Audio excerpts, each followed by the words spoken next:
नमस्कार, आप देख रहे हैं डेली 24 भारत। मैं हूं आपके साथ स्तुति झा। बुलेटिन की शुरुआत करते हैं।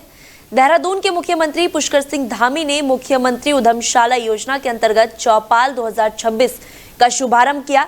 इस दौरान मुख्यमंत्री ने कहा कि योजना के जरिए अब तक प्रदेश में 13,000 से अधिक उद्यमियों को सहयोग दिया जा चुका है। वहीं 8,000 से अधिक महिला उद्यमियों और स्वयं सहायता समूहों की सदस्यों और उद्यमिता एवं आजीविका के अवसरों से जोड़ा गया है। मुख्यमंत्री ने देहरादून के आईटी पार्क स्थित 13 गांव में प्रदेश के सभी जिलों के स्वयं सहायक समूहों के उत्पादों की बिक्री के लिए राज्य स्तरीय केंद्र खोलने की भी घोषणा की है। उन्होंने कहा कि उत्तराखंड के गांव प्रदेश के विकास में अहम भूमिका निभाने के साथ आत्मनिर्भर उत्तराखंड के निर्माण में भी योगदान दे रहे हैं। उन्होंने बताया है कि राष्ट्रीय ग्रामीण आजीविका मिशन के तहत प्रदेश के 5 लाख से अधिक ग्रामीण महिलाओं को 70,000 से ज्यादा स्वयं सहायक समूहों से जोड़ा गया है। वहीं 3 लाख से अधिक महिलाएं लखपति दीदी बन चुकी हैं।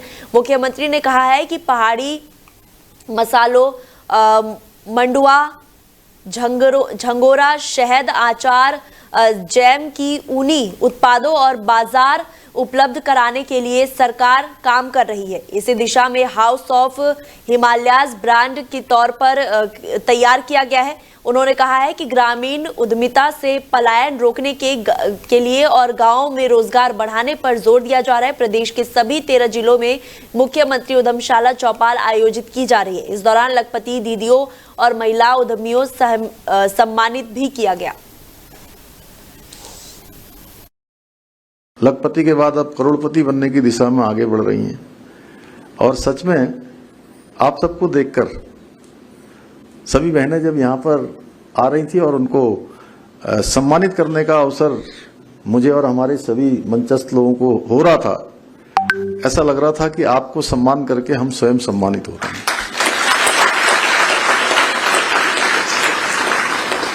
और यही सकारात्मक परिवर्तन हमारे जो आत्मनिर्भरता की ओर बढ़ते हुए कदम है, उसको करीब से अनुभव करने, करीब से देखने का एक महत्वपूर्ण अवसर है। और आज ये मुझे देखकर बहुत प्रसन्नता हो रही है कि हमारे गांव प्रदेश के विकास के अब केवल सहभागी नहीं बन रहे, बल्कि अपने पूरे सामर्थ्य, परिश्रम और अपनी पूरी संभावनाओं के बल पर आत्मनिर्भर बनने की दिशा में, उत्तराखंड को आत्मनिर्भर बनाने की दिशा में महत्वपूर्ण अपनी भूमिका निभा रहे हैं। भाइयों बहनों, हम सभी जानते हैं हमारे प्रदेश में बहुत सारी प्रकृति के द्वारा दी हुई हमको धरोहरें हैं, बहुत हमारा आशीर्वाद है। अभी जैसा भरत चौधरी जी ने बताया कि मैं अभी इससे पहले एक पलायन निवारण आयोग की बैठक में सम्मिलित होकर आप सबके बीच में आया हूं। और पलायन हमारे यहाँ की बड़ी समस्या के रूप में हमेशा से एक चुनौती हमारे सामने रहा है, लेकिन तब और अब में बहुत अंतर होता जा रहा है। अब आप जैसी बहनें जो काम कर रही हैं, इतने सुंदर सुंदर उत्पाद बना रही हैं। मुझे भी अभी देखिए कोई लिंगड़े का अचार देके गई, कुछ मुझे प्रसाद देके गई, कुछ अन्य जो है जो उनके द्वारा बनाए हुए अच्छे अच्छे पूजा स्थल थे, मंदिर थे। तो मैंने देखा कि वास्तव में जो भी उत्पाद आपके द्वारा बनाए जा रहे हैं, उनकी मांग आज देश और दुनिया में बढ़ रही है। मसूरी में शनिवार देर रात बारिश के बीच बड़ा हादसा टल गया। करीब 3 बजे माल रोड पर एक सूखा पेड़ अचानक टूटकर होटल सूर्य किरण की छत पर जा गिरा। पेड़ पहले माल रोड की एंटीक रेलिंग से टकरा गया और इसके बाद होटल की छत पर जा गिरा। गनीमत रही कि हादसा देर रात हुआ और उस समय माल रोड पर लोगों की आवाजाही बेहद कम थी। पेड़ गिरने से होटल की छत पूरी तरह से क्षतिग्रस्त हो गई। वहीं नीचे खड़ी कार और अन्य सामान भी नुकसान पहुंचा है। हादसे की सूचना मिलते ही मसूरी पुलिस और फायर सर्विस की टीम मौके पर पहुंची। फायर सर्विस कर्मियों ने कटर की मदद से पेड़ को काटकर सड़क किनारे किया और जिसके बाद यातायात सुचारू किया गया। होटल स्वामी अजय भार्गव ने बताया है कि हादसे के वक्त होटल में कोई पर्यटक ठहरे हुए थे और उन्होंने प्रशासन और वन विभाग से माल रोड समेत मसूरी के अन्य इलाकों में भी सूखे और जर्जर पेड़ों को चिन्हित कर हटाने की मांग की। स्थानीय लोगों का कहना है कि माल रोड पर कई पेड़ों की जड़ें सूख चुकी है। लोगों ने सवाल उठाया है कि किसी बड़े हादसे से पहले खतरनाक पेड़ों को हटाने की कार्रवाई क्यों नहीं की जा रही है। उनका कहना है कि रात का ये हादसा चेतावनी है, समय रहते कार्रवाई नहीं हुई तो बड़ा हादसा हो सकता है। तो वही मसूरी में बरसात के दौरान पानी वाला बैंड एक बार फिर भूस्खलन की चपेट में आ गया है। शनिवार को हुए भूस्खलन के कारण सड़क का बड़ा हिस्सा धंस गया, जिससे कुछ समय के लिए मसूरी देहरादून मार्ग यातायात पूरी तरह से ठप हो गया। सड़क के दोनों ओर वाहनों की लंबे कतार लग गई और सूचना मिलते ही लोक निर्माण विभाग की टीम मौके पर पहुंची और करीब 1 घंटे की मशक्कत के बाद मलबा हटाकर मार्ग को एक तरफ से यातायात के लिए खोल दिया।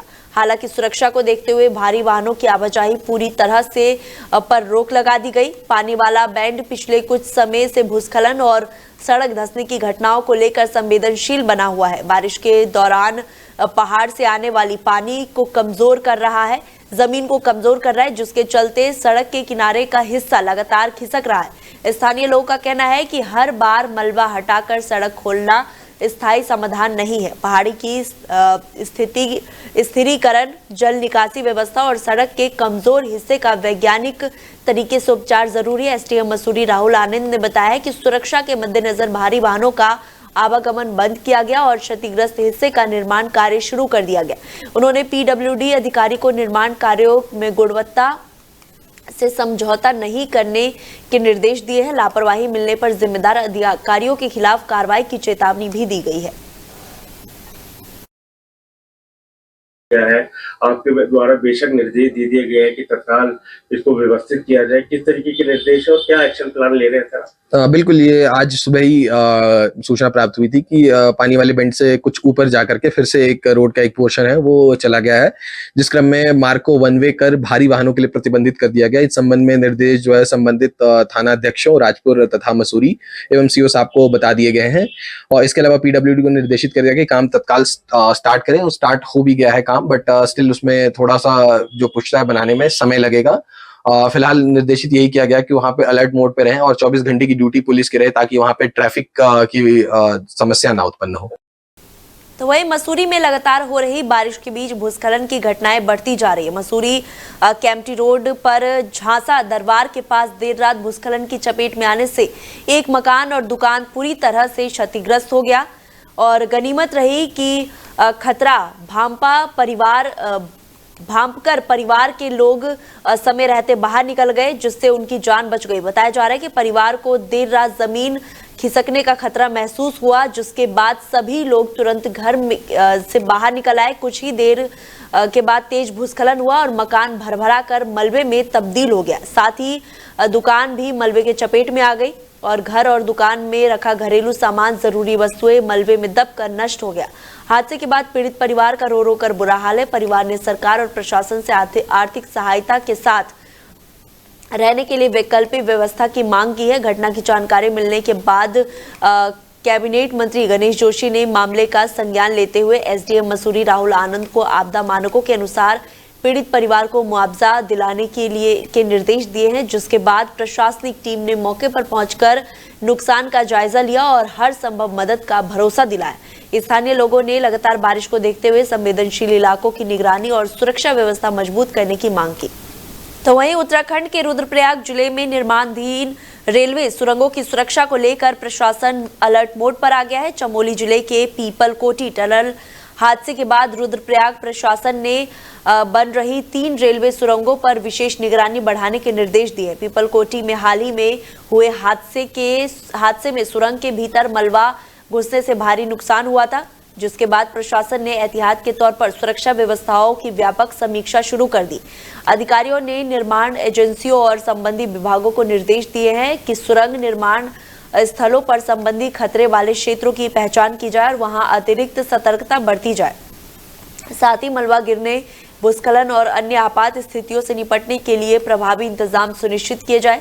प्रशासन ने सभी निर्माण कंपनियों को सुरक्षा मानकों का कड़ाई से पालन करने, श्रमिकों की सुरक्षा को सर्वोच्च प्राथमिकता देने और राहत एवं बचाव संसाधनों को हर समय तैयार रखने के निर्देश दिए। अधिकारियों को नियमित निरीक्षण कर सुरक्षा व्यवस्था की निगरानी करने को भी कहा गया है। प्रशासन का कहना है कि किसी भी प्रकार की लापरवाही बर्दाश्त नहीं की जाएगी और श्रमिकों की सुरक्षा सुनिश्चित करने के लिए सभी आवश्यक कदम उठाए जाएंगे।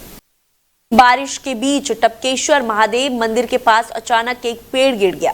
पेड़ की चपेट में आने से वहां खड़ी 2 गाड़ियां क्षतिग्रस्त हो गई। अचानक पेड़ गिरने से मौके पर अफरा तफरी का माहौल बन गया। भारी बारिश के चलते इलाके में जमीन के कमजोर होने और पेड़ों की निगरानी, पेड़ गिरने का खतरा लगातार बढ़ गया है। गनीमत रही कि पेड़ गिरते समय आसपास कोई व्यक्ति इसकी चपेट में नहीं आया, जिससे बड़ा हादसा होने से टल गया। घटना के बाद स्थानीय लोगों में भी चिंता बढ़ गई और लोगों का कहना है कि लगातार बारिश को देखते हुए संवेदनशील इलाकों में जर्जर और कमजोर पेड़ों की पहचान कर उन्हें समय रहते हटाया जाना जरूरी है ताकि किसी बड़ी जनहानि को रोका जा सके। तो वहीं हरिद्वार में 51वें निर्वाण दिवस के अवसर पर एक विशेष कार्यक्रम का आयोजन किया गया, जिसमें बड़ी संख्या में श्रद्धालु और गणमान्य लोग शामिल हो रहे हैं। इस अवसर पर संत महात्मा श्रद्धांजलि अर्पित कर आध्यात्मिक संदेश दे रहे। आइए सीधे रुख करते हैं कार्यक्रम स्थल का, जहां कार्यक्रम का आयोजन जारी है।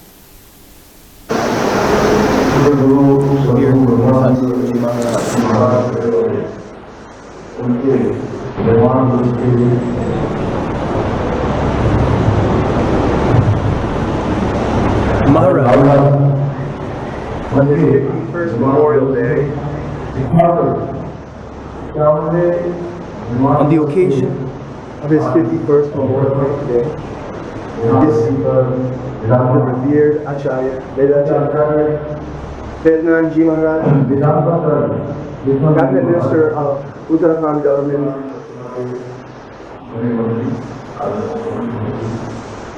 Shri Ji, who has come to Punjab. As Maharaj Ji was just saying about Punjab.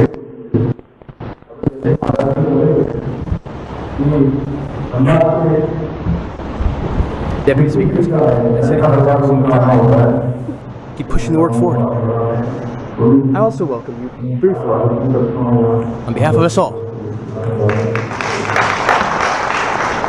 Where is District President? Dear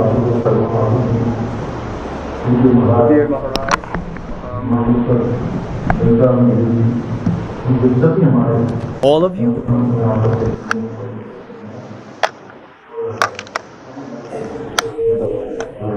Shubharam Ji, Sah, and all the officials who have come, and as just mentioned, of Maharaj Ji. Only those with the grace of the Sakti will be able to come here, see this place, and become a part of this virtuous deed. And look, organizations are formed. हमारे संस्थाएं बनती हैं, हमारे संत समाज में हमेशा बढ़ चढ़ के, चाहे वो धर्म की रक्षा हो, हमारी संस्कृति की रक्षा हो या हमारे राष्ट्र की रक्षा हो, उन सब ने बहुत बढ़ चढ़ के समाज का मार्गदर्शन किया है।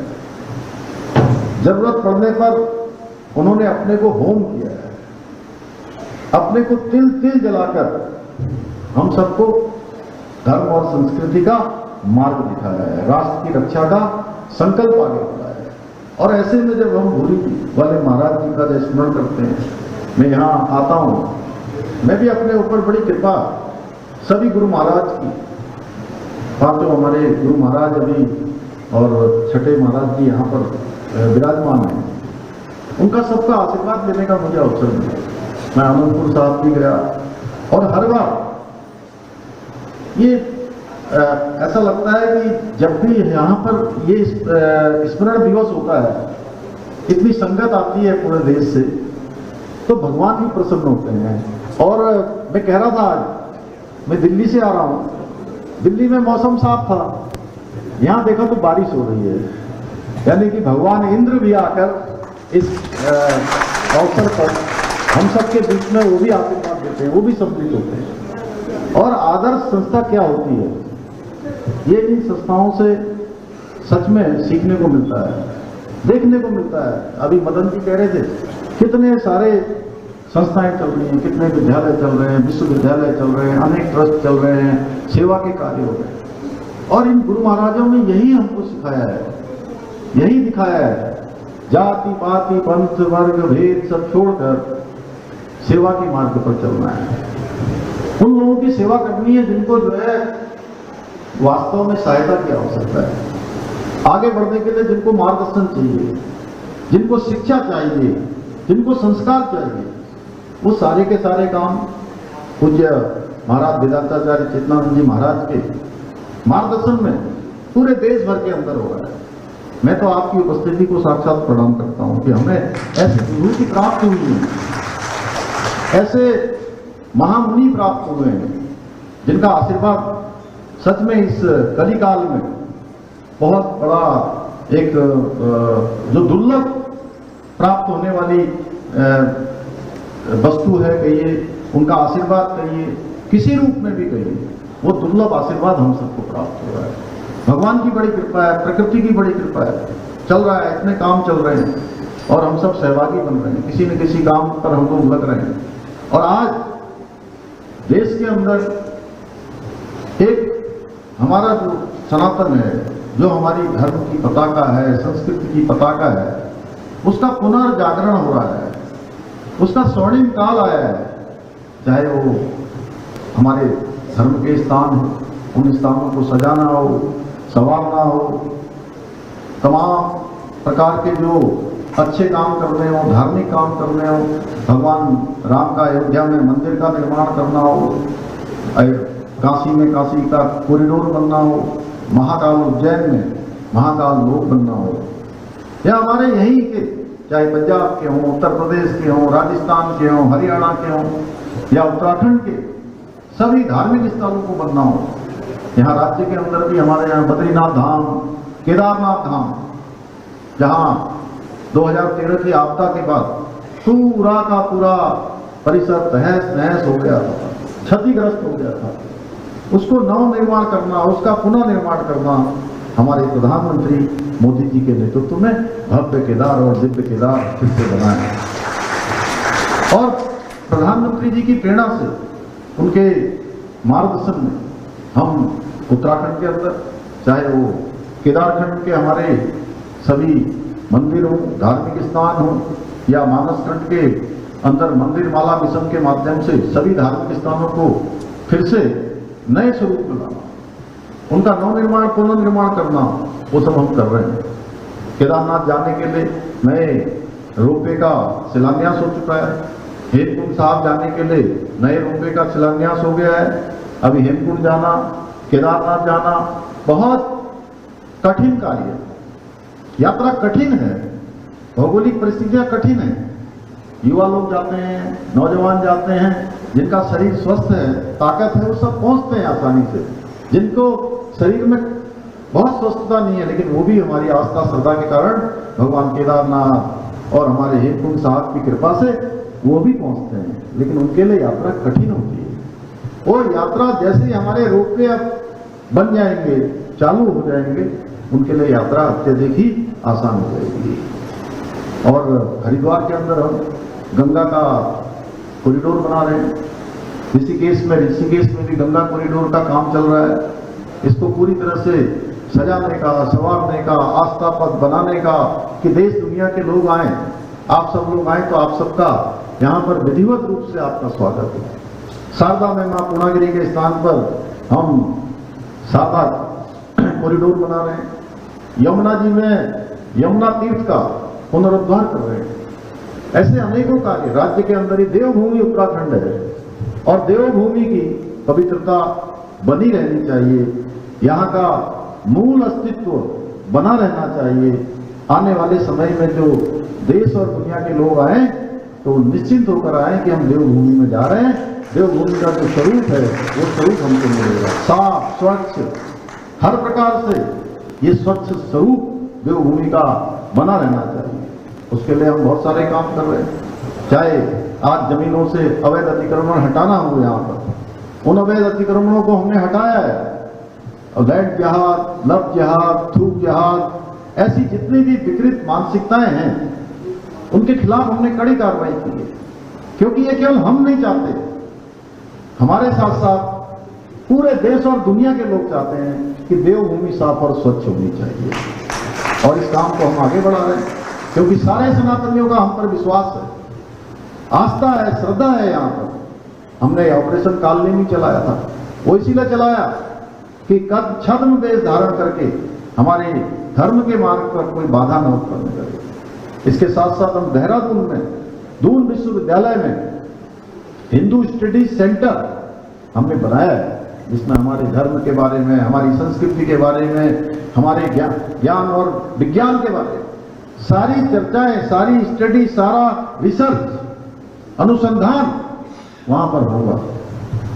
इसके साथ ही हमारे प्रधानमंत्री जी ने बाबा केदार के धाम से एक उद्घोष किया था, उनके मुंह से शब्द निकले थे कि ये 21वीं सदी का तीसरा दशक उत्तराखंड का होगा। तो यानी कि 10 साल उत्तराखंड हर दृष्टि से, चाहे धर्म हो, संस्कृति हो, विकास हो, नवाचार हो, विज्ञान हो, प्रौद्योगिकी हो, हर क्षेत्र में, ज्ञान के क्षेत्र में आगे बढ़ेगा। उत्तराखंड हिंदुस्तान के श्रेष्ठ राज्यों में होगा, उसके लिए हम सब काम कर रहे हैं। और पूज्य महाराज जी का मुझे बहुत आशीर्वाद